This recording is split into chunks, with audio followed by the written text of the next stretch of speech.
L'insegnamento dal Furlan in te scuole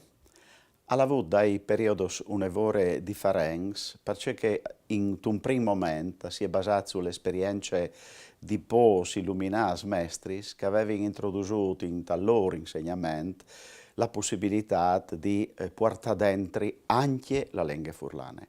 Ma ho avuto dei periodi di quasi silenzio che sono stati dove tornati a svegliare dall'approvazione della legge 482, dove di quel momento si può chiacchierare effettivamente di un tornare dall'attenzione dalla scuola per dall'insegnamento dalla lingua anche dalle minoranze o dalla lingua locale, perché già i programmi dal 1955 a proiodevin che si doveva partire, specialmente dall'insegnamento primario, dalle esperienze linguistiche che aveva ogni frutto. In questa maniera si va potuta anche introdurre l'insegnamento di una lingua come il Furlan, che era la lingua del territorio. Però, alla fine non è stato così, perché tanti insegnanti hanno perfettamente scancellato queste possibilità. La 482 hanno permesso di tornare a ragionare per dall'importanza del contesto culturale e linguistico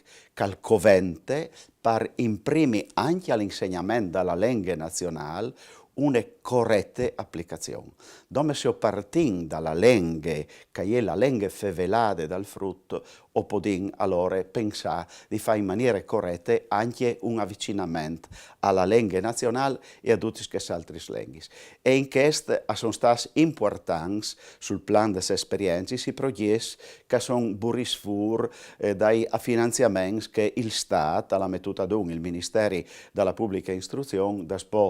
dalla legge 482, che hanno permesso di fare dei progetti, per esempio, anche a livello nazionale, di confronto tra esperienze di minoranze differenti. Io, per esempio, ho avuto modo come dirigente delle scuole di Codroip di poter portare in davanti un'esperienza con 4 minoranze che erano che furlane, che greche